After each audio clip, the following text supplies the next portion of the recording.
Marcus Bennett had always believed that loyalty was a currency that appreciated over time. For 17 years, he had been the silent guardian of Apex Digital Systems, a mid-sized tech firm nestled among the gleaming towers of Chicago's West Loop. Every server crash at 3 in the morning, every security breach averted, every system upgrade executed flawlessly. Marcus had been there, his fingerprints invisible but essential on every digital surface the company touched. He knew the network like a master pianist knows his instrument. Every cable and configuration a note in a symphony only he could conduct. But on a gray October morning, with rain streaking down the floor-to-ceiling windows of his corner cubicle, that loyalty was repaid with a plain manila envelope and 15 minutes to clear his desk. His new supervisor, Trevor Ashford, delivered the news with the emotional range of a parking meter, citing vague phrases about restructuring and shifting priorities. Marcus nodded, shook the man's hand, and walked out into the Chicago drizzle, carrying a cardboard box and something far more valuable: the quiet certainty that something wasn't right. What Trevor and the executives celebrating in the mahogany-paneled conference room didn't know was that Marcus Bennett never did anything halfway. When you spend nearly 2 decades maintaining a company's digital infrastructure, you don't just see the present. You see the patterns, the anomalies, the threads that don't quite weave into the larger tapestry. Marcus had noticed irregularities months before his termination: audit files that disappeared overnight, access logs that showed executive logins at impossible hours, financial transfers that followed no protocol he'd ever implemented. He hadn't acted on these observations while employed. Professional ethics and a perhaps naive faith in human decency had kept him silent. But now, walking through Millennium Park as wet leaves stuck to his shoes and tourists huddled under the Cloudgate sculpture, Marcus felt something shift inside him. Not anger. Anger is hot and impulsive, and Marcus had always been a man of winter patience. What he felt was clarity. The same methodical mind that had debugged 10,000 lines of code now turned its full attention to a different kind of problem: corporate corruption. And unlike those late-night server emergencies, this time he had all the time in the world and nothing left to lose except his integrity. They thought they were firing dead weight, Marcus mused as rain soaked through his jacket. But what they really did was unleash their most dangerous witness. By the time he reached the Red Line station at Washington and State, Marcus had already decided. He wouldn't shout his grievances from the rooftops or file a lawsuit destined to drown in legal fees and non-disclosure agreements. No, he would do what he did best: work in the background, building something invisible until the moment it became undeniable. Justice, he realized, didn't need to be loud. It just needed to be thorough. The question that would haunt Apex Digital Systems for the next 6 months wasn't whether they had made a mistake in firing Marcus Bennett. It was whether they had any idea what he knew.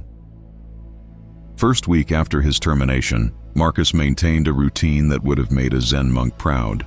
He woke at 6, made coffee in his Logan Square apartment, and sat at his personal workstation, a modest setup compared to the server farms he'd managed, but more than adequate for what he had in mind. The company had made their first critical error within hours of his departure. They hadn't immediately revoked all his access credentials.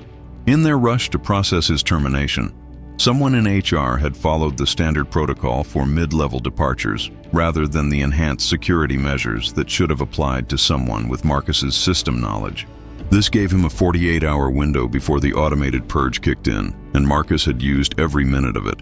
He hadn't stolen anything. Theft would make him no better than those he suspected. But he had methodically documented what already belonged in the public record or under regulatory oversight: audit logs, email metadata, access timestamps, backup verification reports. Each file was downloaded to an encrypted drive, cataloged with the same obsessive precision he'd once applied to network documentation. His apartment, usually neat but lived in, began to resemble a detective's incident room, with printed timelines taped to the wall above his desk and sticky notes forming a constellation of connections only he could fully read.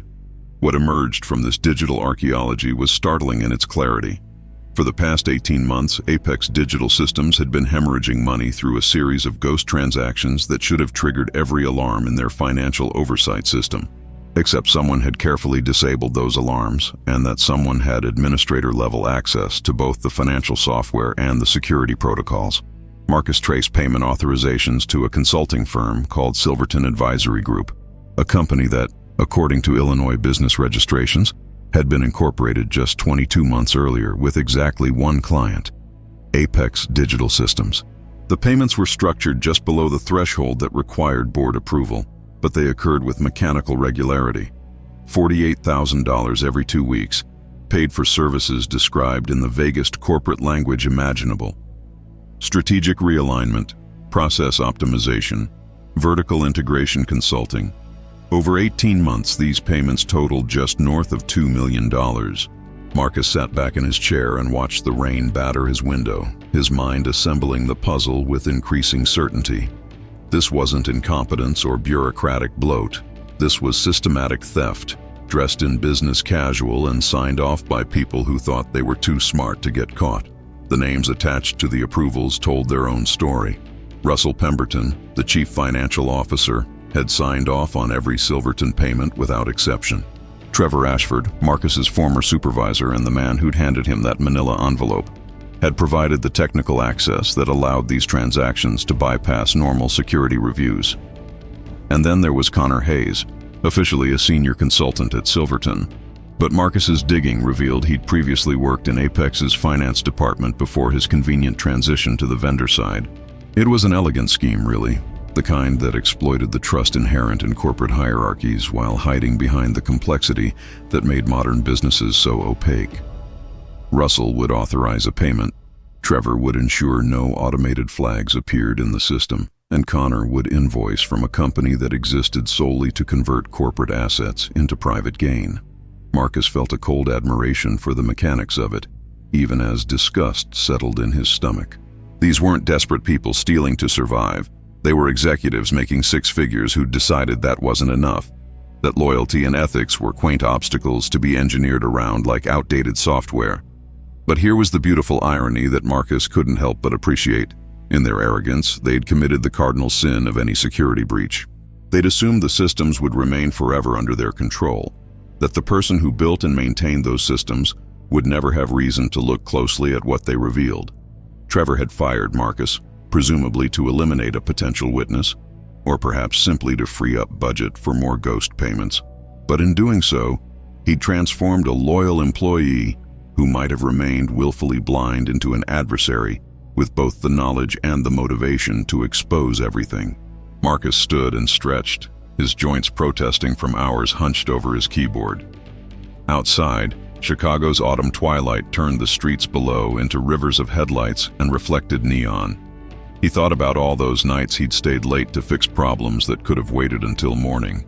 All the weekends he'd sacrificed to ensure Monday's projects launched smoothly. All the times he'd made Apex's systems run just a little bit better because that's what professionals did. And he thought about Trevor's face as he'd explained the restructuring, the barely concealed satisfaction of a man who thought he'd successfully eliminated a problem. They taught me everything I needed to know, Marcus realized as he added another sticky note to his timeline. They just didn't know they were teaching me. The question now wasn't whether he had enough evidence to prove wrongdoing. He did. The question was how to ensure that evidence reached people who would act on it rather than bury it. What good is knowing the truth if the truth dies in a locked drawer? Chapter 2. Marcus spent the next 2 weeks becoming intimately familiar with Apex Digital Systems' corporate governance structure, a maze of bylaws and stockholder agreements that most employees never bothered to understand. He discovered that while Russell Pemberton controlled the daily financial operations and could authorize significant expenditures, there were exactly 3 circumstances that required direct board oversight: transactions exceeding $100,000 with a single vendor, any contract modification that changed compensation by more than 30%, or formal allegations of executive misconduct submitted to the board's ethics committee. The company's board consisted of 7 members: the CEO, Arthur Livingston, who seemed more interested in golf than governance; 2 venture capital representatives who'd invested during Apex's early growth phase; 3 independent directors with impressive credentials and quarterly meeting attendance that barely exceeded 50%, and 1 member who caught Marcus's attention like a lighthouse in fog: Rebecca Moreno had joined the board 8 months earlier as part of the diversity initiative that Arthur had reluctantly embraced after pressure from investors. Unlike her colleagues, Rebecca actually showed up to meetings, asked detailed questions according to the public minutes Marcus found, and had a background that suggested she might care about more than stock options and quarterly returns. She'd built her reputation as a turnaround specialist, taking failing companies and either rescuing them or ensuring their collapse didn't harm employees and smaller investors. She was, in other words, someone who might listen. But approaching a board member directly carried risks. If Rebecca was somehow complicit, or if she alerted the wrong people before Marcus had secured his evidence, the entire scheme could be covered up with the kind of speed that only panic and money could achieve. Corporate shredders worked faster than investigative processes, and electronic records could vanish with a few keystrokes by someone with the right access. Marcus needed insurance, a way to ensure that once he revealed what he knew, there would be no possibility of silencing him or dismissing his claims as the bitter ravings of a disgruntled former employee. So he did something that felt both paranoid and perfectly prudent. He created 3 separate packages of evidence, each containing the complete audit trail, transaction records, email metadata, and a detailed timeline of the fraudulent payments. One package went to a safety deposit box at a Chase Bank branch in the Loop, secured under his name with instructions that it should be opened by his attorney if anything happened to him. Another went to his cousin Rachel, a paralegal in Denver who didn't ask questions when Marcus sent her an encrypted drive with instructions to hold it until he asked for it back. The third package remained with him, organized and ready for immediate delivery. The technical evidence was damning, but Marcus knew that numbers alone rarely moved people to action. Executives spoke in spreadsheets, but boards responded to narratives, stories that made them fear liability, regulatory scrutiny, and reputational damage.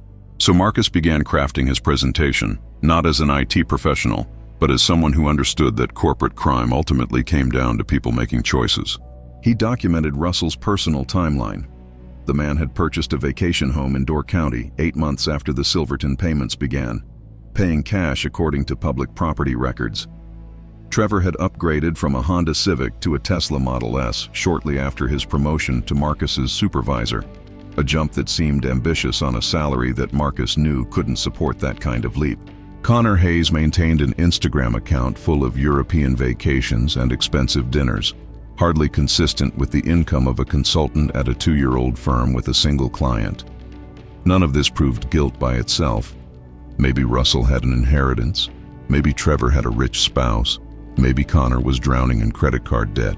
But when combined with the payment records and access logs, these details painted a picture that even the most willfully blind board member couldn't entirely dismiss. Marcus also prepared for the counterattack he knew would come. The moment his allegations became public, Apex's legal team would shift into damage control mode, and their first strategy would be to destroy his credibility. They'd paint him as a bitter former employee, someone who'd been fired for performance issues and was now manufacturing accusations to soothe his wounded ego. So Marcus documented his 17-year employment history with the same thoroughness he'd applied to the fraud investigation. Every performance review, every commendation, every successful project, every time he'd gone beyond his job description to help the company succeed. He gathered testimonials from former colleagues, carefully selected people who'd moved on to other companies and wouldn't face immediate retaliation for speaking honestly. He compiled IT industry salary surveys showing that his compensation had been below market rate for his experience level, evidence that his motivation had been loyalty rather than money. By the time he finished, Marcus had built 2 cases, one proving that Apex's executives were criminals, and another proving that he was exactly who he claimed to be. A professional who'd been wronged, but was pursuing justice through proper channels rather than petty revenge. The irony wasn't lost on him that he'd spent more time preparing this presentation than he'd spent on most of the actual IT projects he'd delivered for Apex. But those projects had been technical challenges with clear solutions.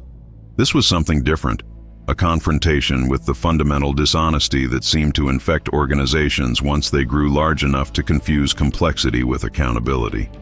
Marcus remembered something his father had told him years ago, back when he was deciding whether to pursue computer science or follow his dad into civil engineering. "Technology is easy, son. It follows rules. People are the hard part because they follow their own rules and expect you to pretend you don't notice. At the time, Marcus had dismissed it as old man cynicism. But now, sitting in his apartment surrounded by evidence of systematic corporate theft, he understood what his father had meant.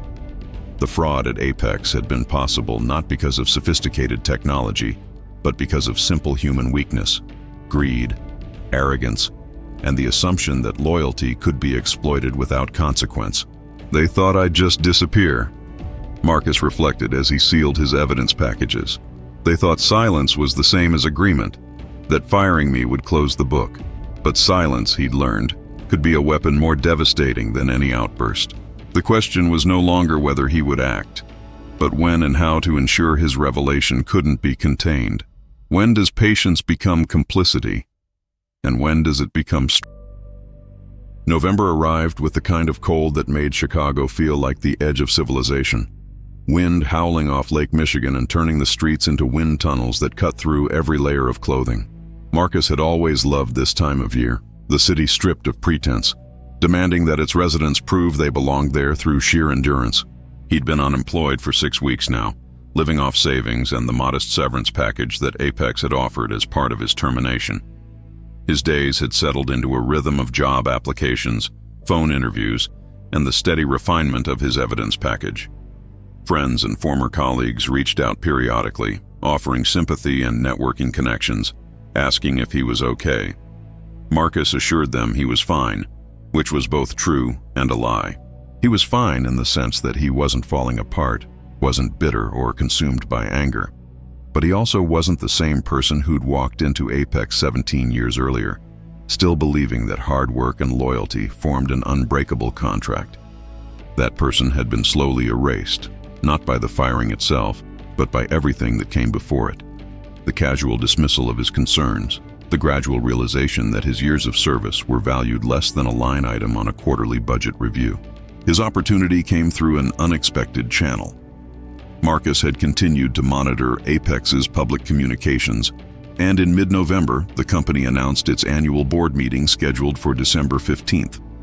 According to the corporate calendar, this was the big one, the year-end review where the board would evaluate performance, discuss strategy, and set priorities for the coming year. More importantly, it was the meeting where Arthur Livingston would present the annual financial report, a glossy presentation designed to convince board members that their investment was sound and their oversight was appreciated.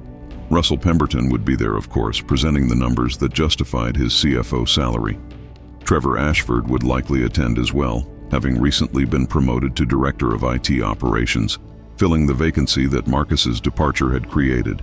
It was a gathering of everyone who'd participated in or benefited from the systematic theft, all assembled in one room to congratulate themselves on a successful year. The symbolism was almost too perfect. Marcus could have sent his evidence package directly to Rebecca Moreno at any time, but he'd been waiting for exactly this moment, a setting where revelation would be impossible to contain, where the truth would land not in a private office but in the middle of Apex's most important corporate ritual. He reached out to Rebecca through LinkedIn, crafting a message that struck a careful balance between professional courtesy and urgent concern.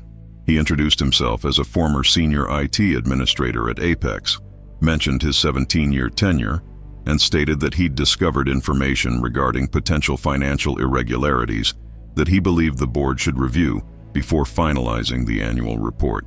He didn't elaborate, didn't make accusations, didn't even hint at the scope of what he'd uncovered. He simply offered to share his findings at her convenience, preferably before the December 15th meeting. The message was polite, brief, and completely disarming. The kind of communication that could be easily dismissed if Rebecca chose to ignore it, but that carried just enough specificity to suggest this wasn't the ranting of a conspiracy theorist. Marcus hit send at 11:30 on a Tuesday night and then closed his laptop, unsure whether he'd just set justice in motion or committed professional suicide. For 3 days he heard nothing, and doubt began to creep in. Maybe Rebecca was too busy, or maybe she'd forwarded his message to Arthur, who'd already begun the process of discrediting him. Maybe board members were fundamentally incapable of believing that their executives could be criminals, or maybe she simply didn't care. Then, on Friday afternoon, his phone rang with a number he didn't recognize. "Mr. Bennett, This is Rebecca Moreno from Apex's Board of Directors. I received your message and I'd like to meet with you in person if you're available. Her voice was professional but careful, the tone of someone who'd learned to take seriously things that others might dismiss. They agreed to meet Sunday morning at a coffee shop in River North, neutral territory that wouldn't raise questions if anyone happened to see them. Marcus arrived 15 minutes early, ordered a black coffee, and claimed a corner table where they could talk without being overheard.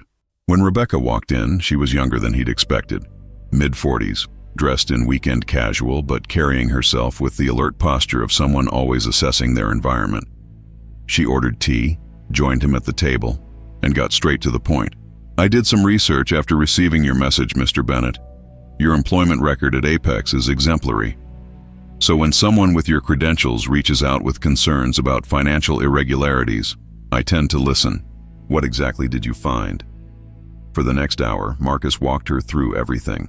The ghost payments to Silverton Advisory, the disabled security protocols, the connection between Russell, Trevor, and Connor, the lifestyle upgrades that didn't match legitimate income sources. He presented printouts of key documents, explained the technical aspects in language a non-specialist could understand, and watched as Rebecca's expression shifted from interested to concerned to something that looked like anger held under tight control. This is meticulously documented, she said finally, flipping back through the pages Marcus had provided. But I have to ask, why didn't you bring this to anyone's attention while you were still employed? It was the question Marcus had known was coming, and he'd prepared an honest answer. Because I didn't have the complete picture until after I was terminated. I'd noticed anomalies, yes, but I attributed them to administrative oversight or protocols I wasn't aware of. It wasn't until I had time to review everything comprehensively that the pattern became clear, and by then I wasn't sure who I could trust internally. For all I knew, this went higher than Russell and Trevor. Rebecca nodded slowly, processing.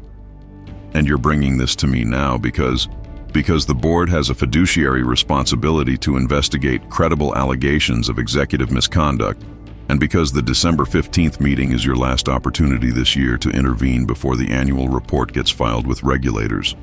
Once those numbers are officially submitted, correcting them becomes a public scandal rather than an internal correction. He paused, holding her gaze. I'm not trying to hurt Apex. I'm trying to prevent the company from destroying itself.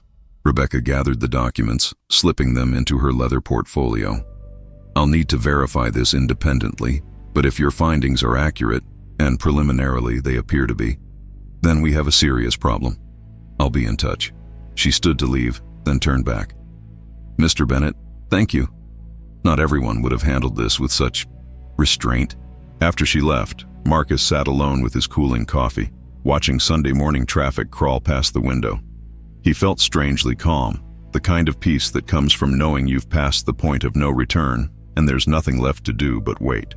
Now it's in the hands of people with power, he thought, and we'll see whether power and integrity can coexist. But as the city continued its indifferent routine outside, Marcus couldn't help but wonder, had he moved fast enough, or had he just given them time to cover their tracks? The 11 days between Marcus's meeting with Rebecca and the board's scheduled gathering felt like existing in suspended animation. He went through the motions of daily life, responding to job inquiries, maintaining his apartment, taking long walks along the lakeshore where the winter wind numbed his face and cleared his mind. But every moment carried the weight of waiting. He'd done everything he could, assembled the evidence with painstaking care, and delivered it to someone positioned to act. Now the outcome depended on factors beyond his control: Rebecca's diligence, the board's willingness to confront ugly truths, and the speed at which Apex's executives might realize their scheme was unraveling. Marcus had enabled two-factor authentication on all his personal accounts, installed security cameras at his apartment entrance, and made digital copies of everything, stored in cloud servers under anonymous accounts. It probably seemed paranoid, but he'd spent enough years in IT security to know that people with millions of dollars at stake and the threat of prison time were capable of desperate measures. He wasn't afraid exactly, but he was careful. And in the modern corporate world, being careful meant assuming the worst while hoping for better. On December 10th, 5 days before the scheduled board meeting, Marcus received an encrypted email from Rebecca. The message was brief. Independent audit confirms your findings. Meeting scheduled for tomorrow to address before full board session. Your presence may be required. Stand by. Marcus read it 3 times, parsing the implications. Rebecca had moved quickly, using her board authority to commission an independent review that corroborated his evidence. The fact that she'd scheduled a meeting before the full board session suggested she was taking this seriously, building a case that could withstand the inevitable pushback from executives who'd argue that Marcus was unreliable or that the irregularities were merely accounting errors. His presence may be required. That was the part that made his pulse quicken. It meant stepping out of the shadows, putting his face and name directly on accusations that would end careers and potentially trigger criminal investigations. It meant becoming a whistleblower, a word that carried both noble connotations and the practical reality that whistleblowers often paid a higher price than the people they exposed. The call came at 7:30 the next morning. Rebecca's assistant, professional and efficient, informed Marcus that the board's special session would convene at 3 o'clock that afternoon at Apex's headquarters, and his testimony would be requested starting at 4. She provided instructions for entering the building. Marcus would be escorted from the lobby by Rebecca personally, and suggested he bring any additional documentation that might support his presentation. Marcus hung up and stared at his reflection in the bathroom mirror, seeing a man who looked older than he had 2 months ago. Lines of tension around his eyes that hadn't been there when he'd been worried about server uptime and network security. He put on his best suit, the charcoal gray one he'd worn to job interviews and his nephew's wedding, and he gathered his documents into a leather briefcase that had been a gift from Apex on his 10th anniversary with the company. The irony of using their gift to carry evidence of their crimes wasn't lost on him, and he allowed himself a grim smile as he locked his apartment door and headed toward the Red Line. Downtown Chicago at 3 in the afternoon was its usual chaos of delivery trucks and tourists and professionals moving with the single-minded purpose of people who had somewhere important to be. Marcus emerged from the Washington station and walked the 4 blocks to Apex's building, a glass and steel tower that had always struck him as trying too hard to look impressive.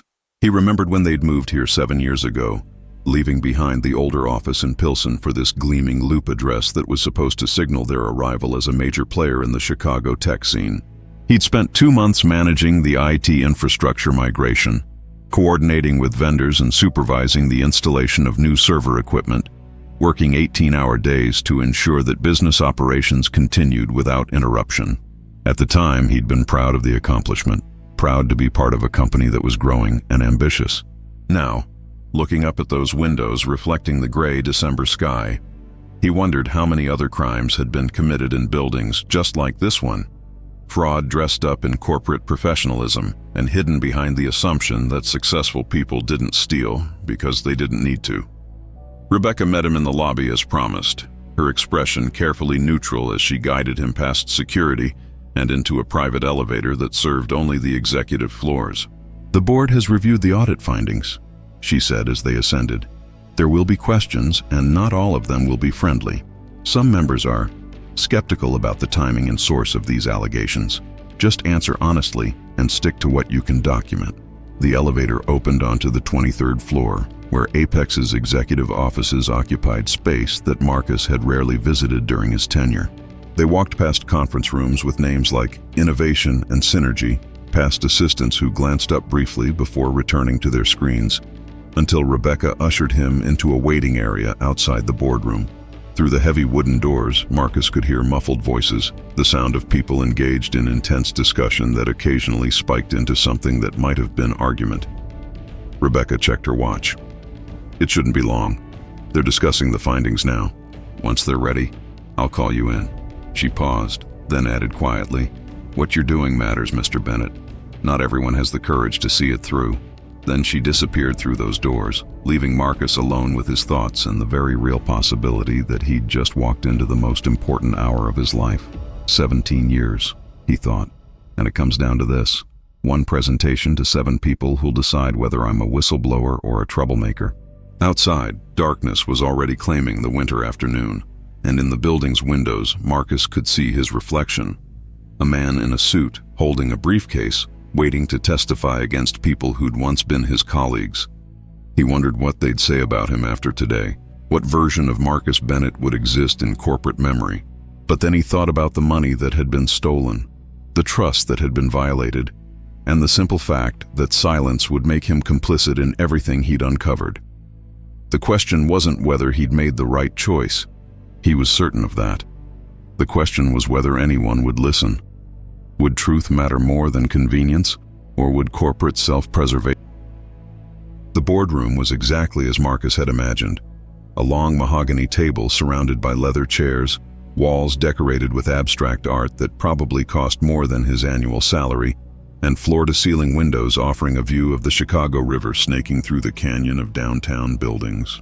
7 people sat around that table, their faces ranging from curious to openly hostile, and Marcus felt the weight of their collective scrutiny as Rebecca gestured for him to take the empty seat at the head of the table. Arthur Livingston, Apex's CEO, regarded Marcus with the expression of someone who'd just discovered a problem he'd hoped to avoid. The venture capital representatives looked impatient, clearly viewing this as an interruption to more important business. The 3 independent directors seemed interested but cautious, and Rebecca herself settled into her chair with the alertness of someone ready to intervene if the conversation turned adversarial. "Mr. Bennett," Arthur began, his voice carrying the forced warmth of someone trying to maintain composure. "The board appreciates you bringing your concerns to our attention. Ms. Moreno has shared your documentation, and we've conducted a preliminary audit that confirms certain irregularities. However, before we proceed, I need to understand your motivation here. You were terminated from Apex 2 months ago. Some might see these allegations as, forgive me for being blunt, the actions of a disgruntled employee seeking revenge." Marcus had prepared for this, knew it was coming, but hearing it stated so baldly still stung. He took a breath and chose his words carefully.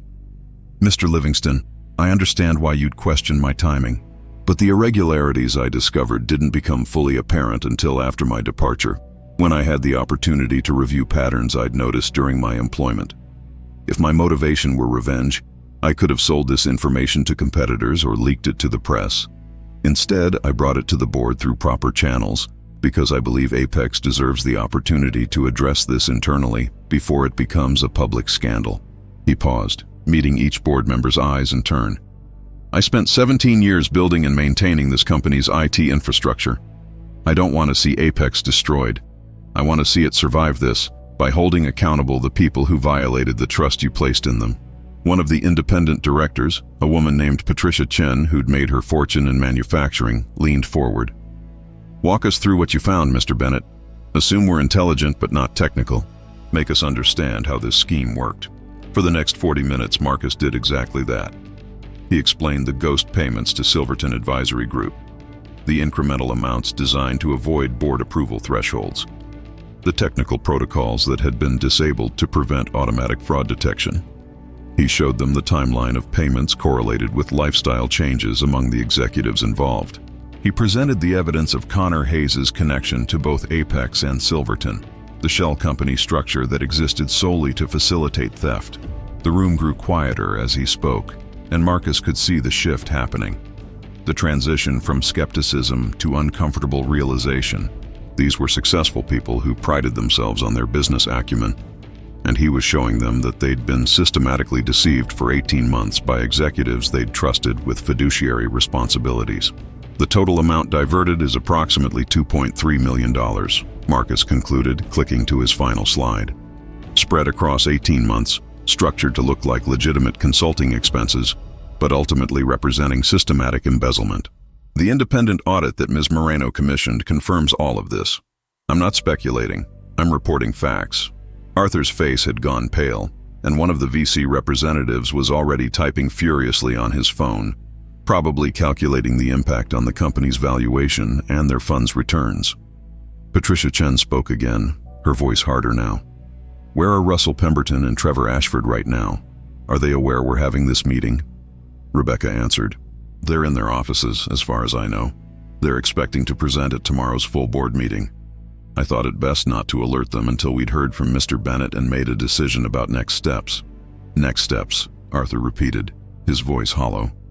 "We're talking about criminal charges, federal wire fraud at minimum. This will destroy careers, trigger regulatory investigations, potentially expose Apex to civil liability if investors claim we should have detected this sooner. He looked at Marcus with something that might have been resentment, or might have been desperation.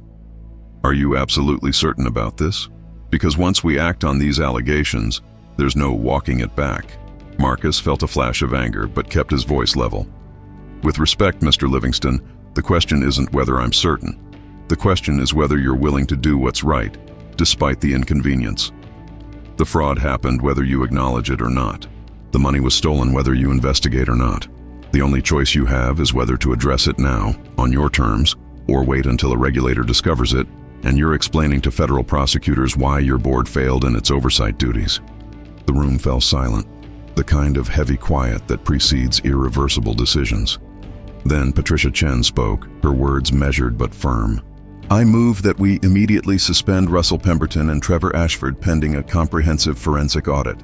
I further move that we engage outside legal counsel to advise us on criminal referral, and that we place Connor Hayes and Silverton Advisory Group under investigation. All in favor? 6 hands went up. Arthur hesitated, then slowly raised his as well, his expression that of a man watching his company's reputation crumble in real time. Rebecca looked at Marcus. Thank you, Mr. Bennett. The board will take it from here.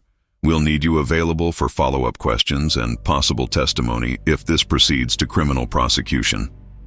Marcus nodded and stood to leave, but as he reached the door, Arthur called out, Mr. Bennett, for what it's worth, I'm sorry. Sorry that this happened. Sorry that you were put in a position where you had to do this. Sorry that I didn't see it myself. Marcus turned back, studying the man's face for signs of insincerity but finding only genuine regret. Thank you, Mr. Livingston. But the people you should be apologizing to are your other employees, the ones who trusted that leadership would do the right thing. He walked out, leaving the boardroom behind, and took the elevator back down to the lobby. Outside, Chicago's evening rush was in full swing, thousands of people heading home after honest days of work, unaware that 23 floors above them, a company was beginning the painful process of reckoning with its own corruption. Marcus stood on the sidewalk for a moment, breathing the cold air, feeling something release in his chest that he hadn't realized he'd been holding since that October morning when Trevor handed him a manila envelope. It's not over, he reminded himself. There will be investigations and probably lawsuits, depositions, and probably more meetings where I have to explain all of this again. But the hardest part was finished, the part where he'd had to decide whether to speak up or let it go, whether to trust that institutions could still function, or whether cynicism was the only rational response to institutional failure. He'd chosen to believe that accountability was still possible, and today that belief had been validated. The question now was what came next, both for Apex and for himself. Could a company survive the revelation that its leadership was corrupt, or would the scandal prove fatal? And could Marcus Bennett, having burned every bridge with his former employer, find a place in the industry that valued his integrity as much as his technical skills? The December wind cut through his suit jacket, reminding him that winter wasn't finished with Chicago yet. But for the first time in... If you're enjoying this story so far, don't forget to subscribe and hit the notification bell. That way you won't miss the next one. And if you'd like to support the channel, you can even buy me a coffee on Ko-fi. Every little bit helps keep these stories alive. Now, let's get back to it. The next 72 hours were a controlled detonation. Marcus watched from a careful distance as Apex Digital Systems imploded in slow motion, each development reported through news alerts on his phone and occasional updates from Rebecca Moreno, who'd taken on the role of board liaison in the investigation. Russell Pemberton and Trevor Ashford were suspended without pay on December 12th, escorted from the building by security in a scene that became instant gossip across Chicago's tech community. Connor Hayes vanished immediately, his LinkedIn profile deleted, and his Silverton advisory office, a virtual address at a co-working space in Wicker Park, abandoned within 24 hours of the board meeting. The forensic audit that Rebecca commissioned confirmed everything Marcus had documented and uncovered additional irregularities: falsified expense reports, manipulated depreciation schedules, and evidence that Russell had been preparing to expand the scheme by creating additional shell vendors. The total amount stolen climbed to $3.1 million once the auditors included indirect costs and hidden fees that Russell had buried in quarterly reconciliations. Apex's legal counsel, a prestigious firm from LaSalle Street, recommended immediate criminal referral to both the FBI's Financial Crimes Unit and the Illinois Attorney General's office. Arthur Livingston, facing the reality that his company had been hemorrhaging money under his watch, issued a terse press release acknowledging an ongoing investigation into financial misconduct by former executives, carefully worded to avoid admitting liability while attempting to preserve whatever credibility remained. Marcus received his first call from a federal agent on December 14th, a special agent named Catherine Torres from the FBI's Chicago field office, who spoke with the clipped efficiency of someone who'd investigated dozens of corporate fraud cases and found them all depressingly similar. She asked if Marcus would be willing to provide a voluntary statement and bring his original documentation, and Marcus agreed immediately, understanding that his cooperation now could determine whether the investigation resulted in actual prosecutions or simply faded into the bureaucratic machinery of federal law enforcement. He met Agent Torres at the FBI's downtown office on West Roosevelt Road, a building that looked more like a suburban insurance company than the headquarters of federal law enforcement, and spent 6 hours walking through every detail of his findings. Torres was thorough, skeptical in the way good investigators should be, pressing Marcus on his methodology and asking pointed questions about his access to certain systems after his termination. But by the end of the interview, she seemed satisfied. "Mr. Bennett, I've been doing this work for 11 years, and I can tell the difference between someone with an axe to grind and someone who's genuinely trying to report criminal activity. You're the latter. We'll take it from here, but I'll likely need you to testify if this goes to trial. Are you prepared for that?" Marcus nodded, though the question made his stomach tighten. Testifying meant becoming a public figure in the case, meant facing cross-examination from defense attorneys who'd try to paint him as bitter and unreliable, meant potentially years of his life consumed by legal proceedings. But there was something Agent Torres had said that stuck with him. The difference between having an axe to grind and trying to report criminal activity. Marcus examined his own motivations with the honesty that had always defined his relationship with himself, and he had to admit there was some satisfaction in seeing Russell and Trevor face consequences for their actions. Was that revenge? Maybe. But it was also justice. And he'd learned over the past months that those two things weren't mutually exclusive. Sometimes the right thing to do aligned perfectly with what felt personally satisfying, and that didn't make it less right. It just made it human. Christmas came and went in a blur, Marcus spending the holiday with his sister's family in Naperville, trying to be present for his nieces and nephews while his mind kept circling back to the investigation. His brother-in-law, a construction foreman with no patience for corporate politics, listened to Marcus's abbreviated version of events and summed it up with characteristic bluntness.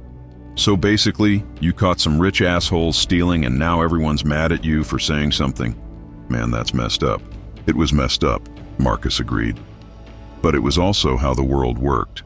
Whistleblowers were praised in the abstract and punished in practice, celebrated as heroes in retrospect, but treated as problems in the moment. The year turned and January brought Chicago's harshest weather and the first concrete developments in the case. Federal prosecutors filed charges against Russell Pemberton, Trevor Ashford, and Connor Hayes on January 23rd. Wire fraud, conspiracy to commit fraud, money laundering, and multiple counts of making false statements to financial institutions. The indictment was detailed and damning, built substantially on the evidence Marcus had provided, but enhanced by the FBI's investigation into the suspect's financial records and electronic communications. Connor Hayes was arrested at O'Hare attempting to board a flight to Mexico City. Russell surrendered to authorities with his attorney, and Trevor was taken into custody at his Evanston home in a scene that made the local news. Marcus watched the coverage with mixed feelings, vindication that his allegations had been taken seriously, but also a strange emptiness at seeing his former boss led away in handcuffs. These were people who'd made catastrophically bad choices, but they were still people, and their lives were now effectively over regardless of the trial's outcome. Their families would suffer, their children would grow up with the knowledge that their parents were criminals, and the money they'd stolen, much of it already spent on vacations and cars and houses, couldn't be fully recovered. Nobody won in these situations, Marcus realized. There were just different degrees of losing. The call from Rebecca Moreno came on February 3rd, her voice carrying an unusual note of anticipation. "Marcus, the board would like to meet with you again." Would you be available tomorrow afternoon? Marcus felt a reflexive wariness. His last visit to Apex's boardroom had been necessary but not exactly pleasant, and he wasn't eager to relive that experience. But Rebecca continued before he could respond. It's not what you're thinking. This is, well, you should hear it directly from Arthur. The next day, Marcus found himself back in that same boardroom, but this time the atmosphere was completely different.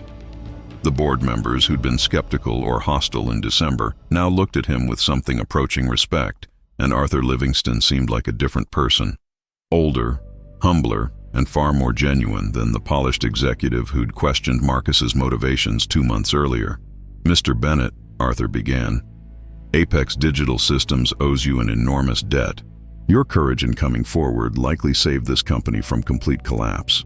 If the fraud had continued undetected, we would have faced not just financial losses but regulatory penalties and reputational damage that might have been terminal. Instead, we've been able to contain the crisis, cooperate with law enforcement, and begin rebuilding. Because of your actions, 230 employees still have jobs. That matters.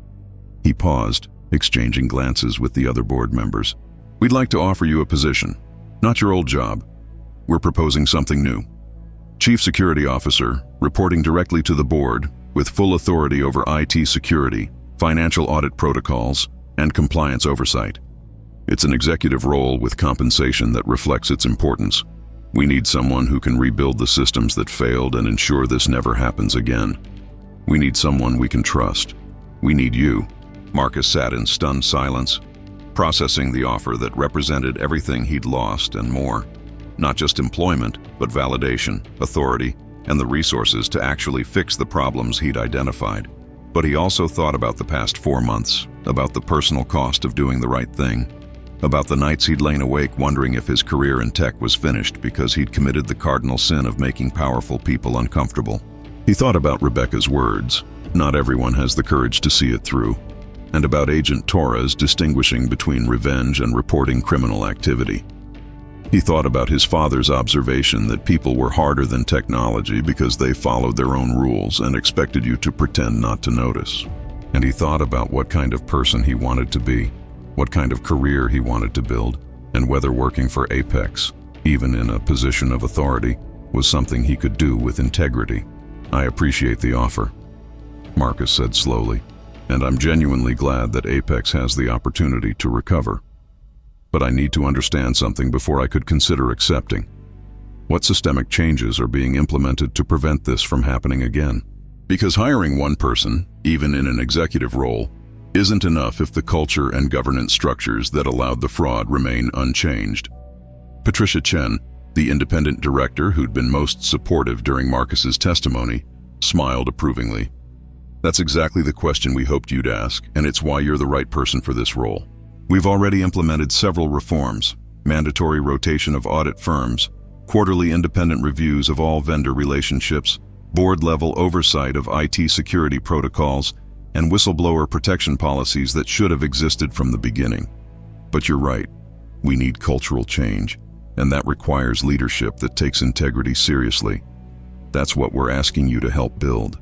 The room fell quiet, and Marcus realized that every person at that table was waiting for his answer. That this moment represented a kind of crossroads. He could accept the position and try to rebuild Apex from within, using his authority to create the kind of transparent, accountable organization he believed businesses should be, or he could decline and move forward with his job search, finding a company that hadn't needed a fraud scandal to value integrity. Both choices had merit, both involved risk, and neither guaranteed success. But maybe that's always true, Marcus thought. Maybe integrity is never guaranteed, only chosen, again and again, in moments like this.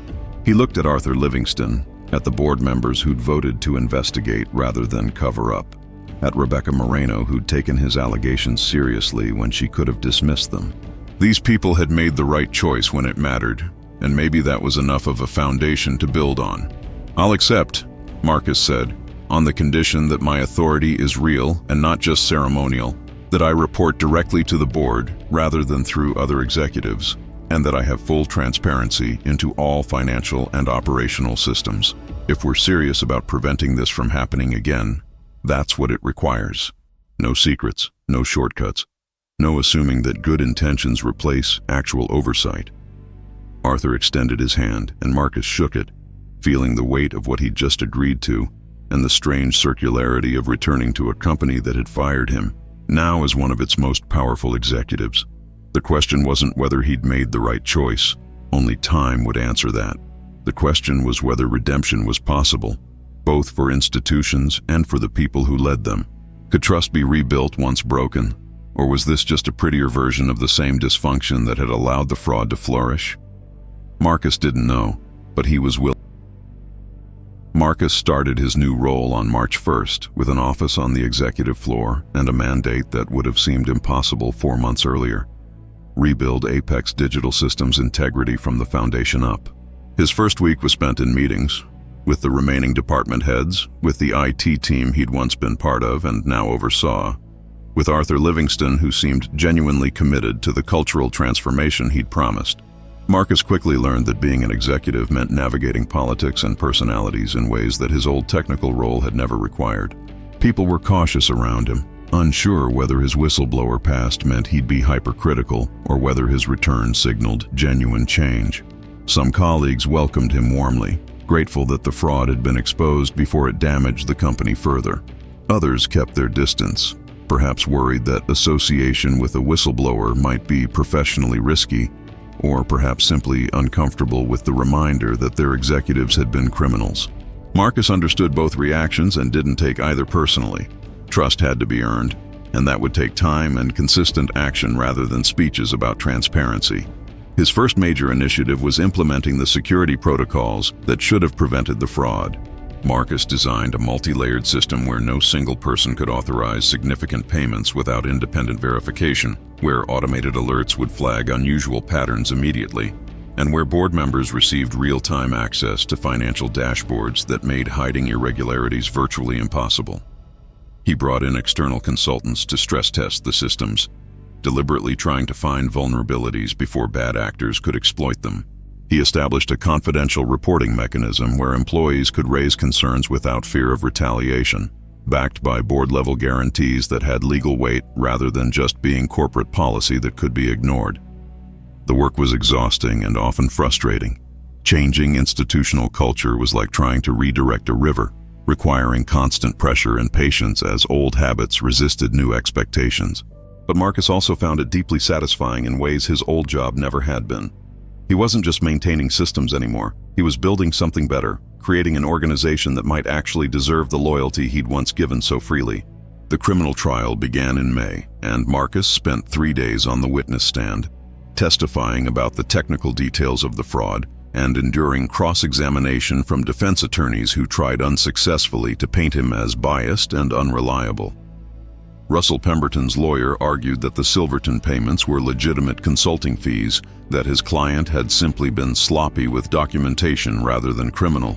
Trevor Ashford's attorney claimed that Trevor had merely followed orders from Russell, that he'd been a mid-level employee caught up in a scheme he didn't fully understand. Connor Hayes's defense was the most creative.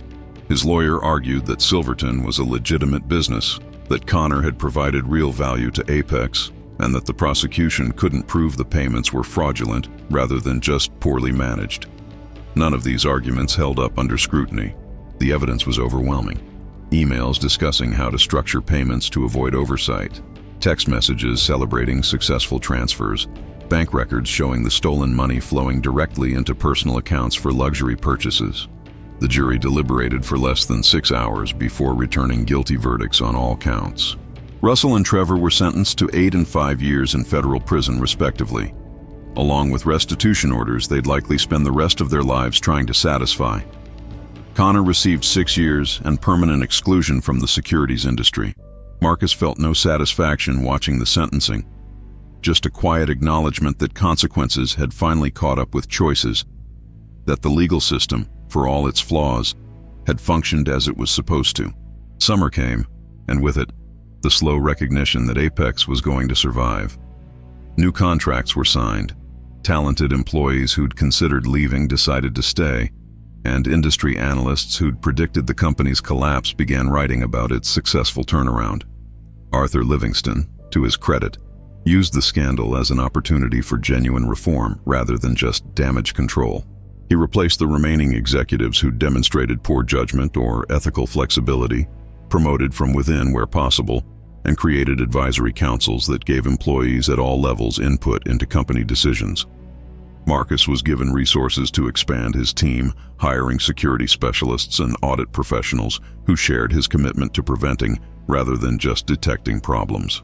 By August, Apex Digital Systems looked like a different organization, not just in its leadership structure, but in its fundamental approach to business. There were still challenges, still moments when the easy path conflicted with the right path, still individuals who prioritized personal advancement over collective good.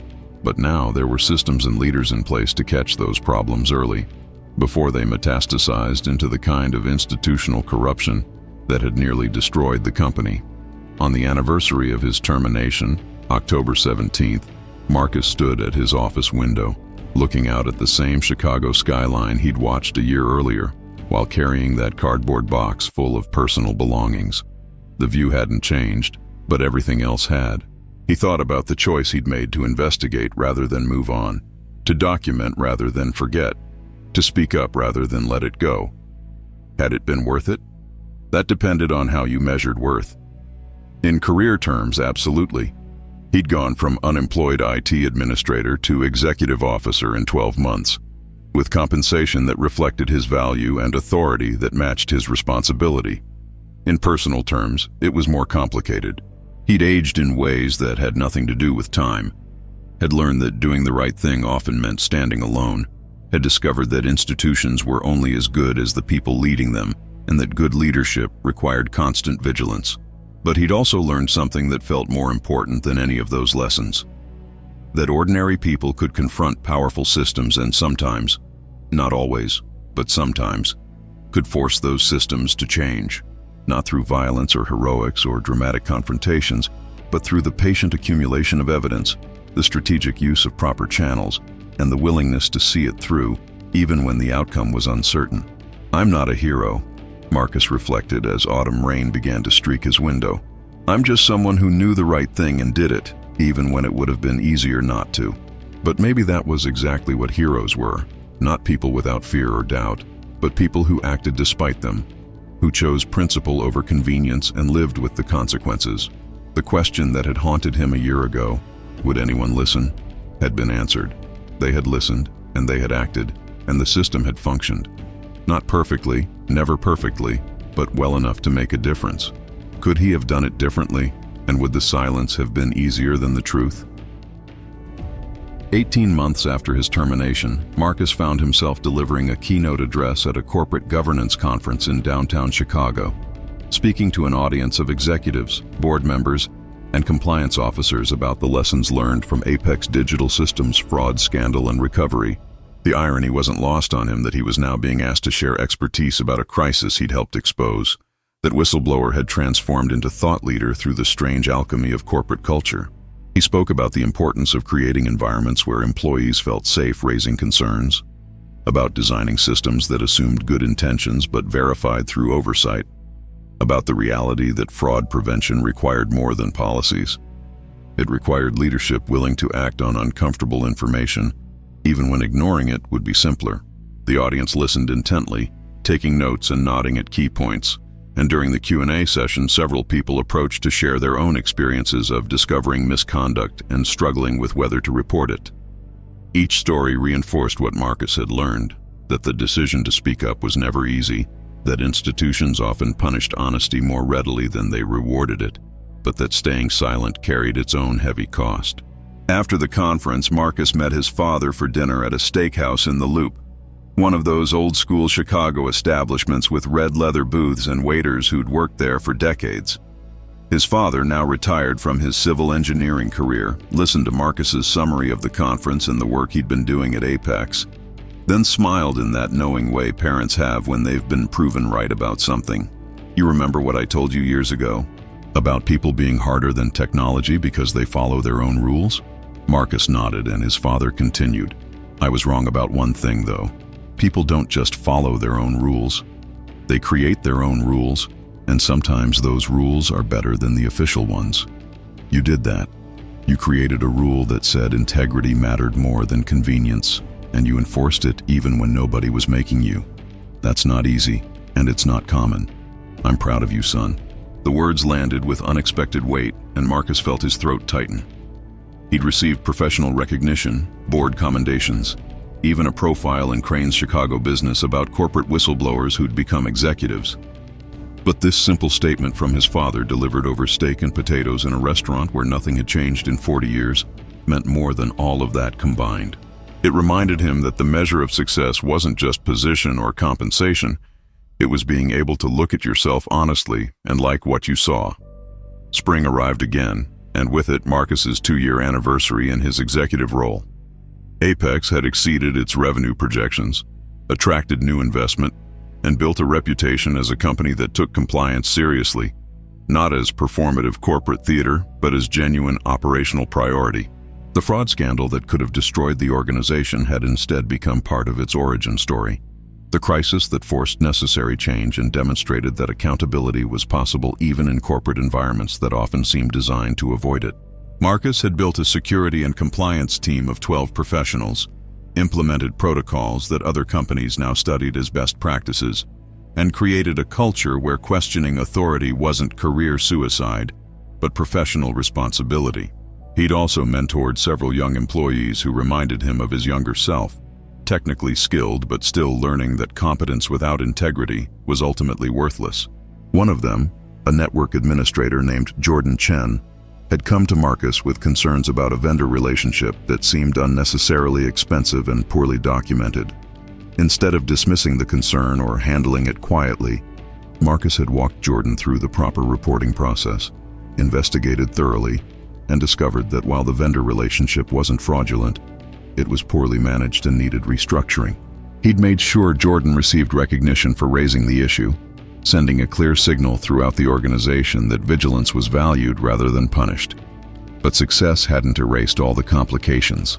Marcus still dealt with former colleagues who resented his whistleblower past, or questioned whether his authority was legitimate, still navigated board politics that sometimes prioritized appearance over substance, still encountered situations where the right thing and the profitable thing weren't perfectly aligned. The work was never finished because human nature was never finished. There would always be people tempted by easy money, always be systems that could be exploited, always be moments when speaking up felt too risky and staying silent felt too comfortable. What had changed wasn't the presence of those challenges, but Marcus's confidence in addressing them. He'd learned that integrity wasn't a single heroic choice, but a series of smaller choices made consistently over time. That institutions could be reformed, but only through the sustained effort of people who refused to accept dysfunction as inevitable. He'd learned that whistleblowing was simultaneously the loneliest and most necessary act in corporate life, that it required both courage and strategy, conviction and patience. And he'd learned that redemption, for individuals and organizations, was possible, but never guaranteed, earned through changed behavior rather than promised through changed rhetoric. On a warm evening in June, Marcus stood on the pedestrian bridge over the Chicago River, watching boats pass beneath and tourists take selfies with the skyline behind them. He thought about the journey that had brought him here, from loyal employee to unemployed whistleblower to executive officer, and about all the decision points along the way where he could have chosen differently. He could have ignored the irregularities, convinced himself they were none of his business, focused on finding a new job rather than investigating fraud at his former employer. He could have leaked the evidence anonymously rather than putting his name and credibility behind the allegations, avoided the testimony and media attention, and complicated relationship with an organization that had both fired and rehired him. Any of those choices would have been understandable, defensible, and ultimately easier. But they also would have meant living with knowledge he couldn't ignore, carrying the weight of problems he'd witnessed but refused to address, accepting that corruption was simply how the world worked, and that his only option was to navigate around it rather than through it. Marcus had chosen differently, and that choice had defined him in ways he was still discovering. It had cost him months of stress and uncertainty, relationships with colleagues who valued comfort over truth, and a certain innocence about institutional behavior that he could never recover. But it had also given him something more valuable: the knowledge that when tested, he'd done the right thing, that his integrity wasn't theoretical but proven, that he could look at his reflection without flinching or making excuses. The sun was setting over the city, painting the glass towers in shades of gold and amber, and Marcus felt a contentment that came not from the absence of struggle, but from the presence of purpose. He'd rebuilt Apex Digital Systems from within, transformed a culture that had enabled fraud into one that actively prevented it, and demonstrated that whistleblowers didn't have to be martyrs. Sometimes they could be architects of the change they demanded. It wasn't a perfect ending because real life didn't provide those. Russell Pemberton was still in prison, his family still dealing with the fallout of his choices. Trevor Ashford had served 2 years and been released early, now working in a warehouse because no tech company would hire him. Connor Hayes was scheduled for release in 18 months with no clear prospects beyond a halfway house and court-ordered restitution payments. The stolen money had been partially recovered but would never be fully restored, and the employees who'd lost retirement contributions because of the fraud's impact on stock value would never be made completely whole. Justice had been served, but justice was always incomplete, always left damage in its wake even when it functioned properly. But the alternative, silence, complicity, acceptance that powerful people could steal without consequence, would have been worse. Marcus was certain of that, and certainty was a rare luxury in a world defined by ambiguity and compromise. He turned away from the river and headed home, ready for whatever challenges tomorrow would bring, confident in the foundation he'd built both professionally and personally. The city continued its restless evolution around him, indifferent to individual stories of struggle and redemption. But Marcus no longer needed the city's recognition. He had his own, and that, finally, was enough. Had he become the person he'd always wanted to be, or had necessity simply revealed who he'd been all along? Conclusion: The story of Marcus Bennett and Apex Digital Systems demonstrates a truth that business schools rarely teach, and corporate training manuals typically avoid. Integrity is not a passive virtue but an active choice, demanded repeatedly and often at personal cost. Marcus's decision to investigate, document, and expose the fraud that had flourished under his employer's roof wasn't heroic in the Hollywood sense. There were no dramatic confrontations, no moments of physical courage, no clever schemes that unfolded with cinematic precision. Instead, his path required the duller but more difficult virtues of patience, thoroughness, and the willingness to endure uncertainty while trusting that proper channels might actually function. He chose documentation over accusation, evidence over emotion, and strategic revelation over impulsive exposure. These choices weren't obviously correct when he made them. They became correct only in retrospect, after the investigation concluded and justice was served. But that's always the nature of ethical decisions in complex situations. You can't know the outcome in advance, which means acting on principle requires faith that doing the right thing matters even when the results are uncertain. What makes Marcus's story instructive isn't that he succeeded, though he did, but that he succeeded by working within systems that often seem designed to protect wrongdoers rather than expose them. He didn't leak evidence to journalists or post anonymous accusations online or seek revenge through sabotage. He brought his findings to a board member he believed might listen, cooperated with official investigations, and testified honestly when asked. This approach worked in his case, but it's crucial to acknowledge that it doesn't always work. Whistleblowers frequently face retaliation, legal harassment, and career destruction, even when their allegations are accurate and their methods are proper. Corporate boards sometimes choose reputation management over accountability. Investigations can be inadequate or compromised, and the legal system doesn't always deliver justice on any reasonable timeline. Marcus was fortunate in finding a board member like Rebecca Moreno who took his concerns seriously. Fortunate that Apex's leadership ultimately chose transparency over cover-up. Fortunate that federal prosecutors had the resources and motivation to pursue the case vigorously. Not everyone who speaks up will be so fortunate, and that reality makes the decision to come forward even more difficult and courageous. But the alternative, universal silence in the face of corruption, would guarantee that fraud continues unchecked, that bad actors face no consequences, and that institutions rot from within until collapse becomes inevitable. Perhaps the most important lesson from Marcus's experience is that loyalty should flow in both directions. For 17 years, he gave Apex Digital Systems his time, expertise, and dedication, believing that this investment would be valued and reciprocated. Instead, he was terminated as a budget line item, his years of service dismissed as irrelevant compared to short-term financial targets. This betrayal freed him from any obligation to protect the organization that had abandoned him, but it didn't eliminate his sense of responsibility to the principle that companies should function with integrity. His investigation wasn't revenge against Apex, but defense of an idea. That work should mean something beyond paychecks and profit margins, that loyalty should be earned through ethical behavior rather than demanded through hierarchical power. When organizations treat employees as disposable resources, they forfeit any moral claim to those employees' silence when wrongdoing is discovered. Marcus's story suggests that the real threat to corporate stability isn't whistleblowers, but the corruption that makes whistleblowing necessary.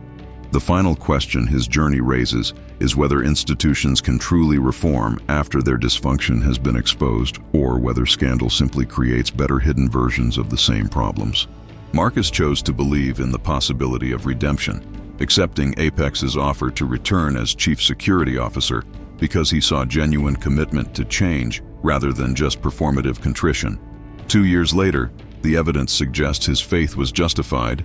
The company implemented meaningful reforms, rebuilt its reputation, and demonstrated that accountability could coexist with profitability. But this outcome required constant vigilance, sustained effort, and leadership willing to prioritize long-term integrity over short-term convenience. Organizations don't reform themselves automatically.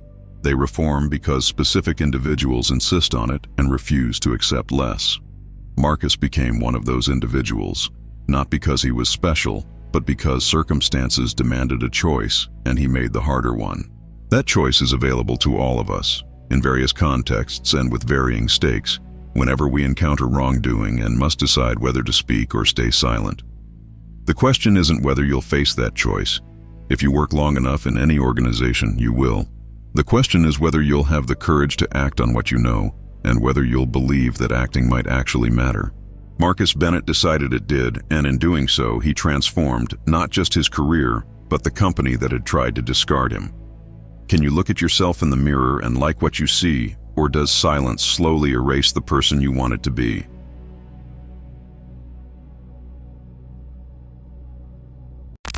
Thank you so much for staying with me until the very end of this story. If it touched you, or made you think about life in a different way, don't keep it just for yourself. Share it with someone who might need to hear this too. And if you truly want to support this channel, please subscribe, turn on the notification bell so you never miss a new story, and leave your thoughts in the comments below. I love reading what you have to say. And finally, if you really enjoyed it and want to help keep these stories alive, consider buying me a simple coffee on Ko-fi. Even the smallest gesture makes a big difference and helps us bring more stories like this to you. Thank you, and see you in the next one.